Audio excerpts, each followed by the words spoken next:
Hey everybody, welcome to another edition of the California Market Report. It's November and you're going to expect me to talk about the Federal Reserve. And I just don't think it matters that much because everyone else is talking about their Federal Reserve and 98.5% of analysts all believe they're going to keep rates steady. And so let's talk about something that can help you right now, right here. We've talked a ton about long-term and temporary buy downs to interest rates. Today, I want to talk about something we haven't discussed in any detail and is super important and super fun and great for your buyers and great for your sellers. Are you ready? Seller concession amounts and what the maximums are for each of the programs that exist. Let's start with the easiest.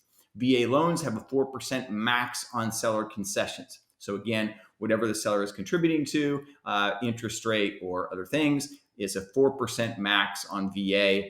Simple, cut and dry. FHA, also cut and dry. That's a 3.5% down payment, of course, and at 3.5% down, the buyer can have from the seller up to 6% contribution or concession from the seller. So again, FHA, 3.5% down and up to 6% concession from the seller. That could make a huge difference in a temporary buy down or a longer term interest rate buy down, which would make a massive difference in payment for that buyer.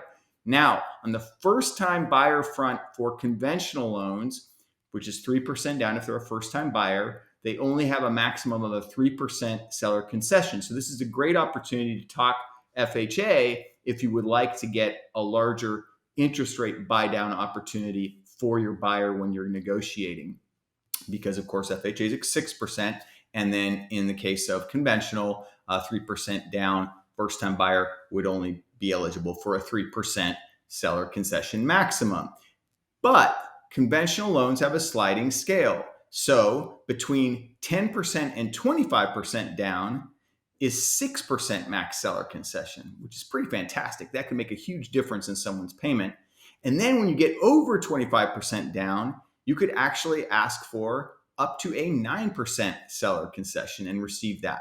So this is a very powerful tool to use, both for your sellers who might want to position their home in a different way by offering, a very attractive interest rate or maybe a temporary buy down instead of a longer term buy down. But also, this is a great negotiating tool. You really want to talk to your Castle Hill mortgage expert in advance. Pick your strategy. Let's put something together so you know exactly how much savings is going to occur, what to ask the seller for, and let's get some people into some great homes.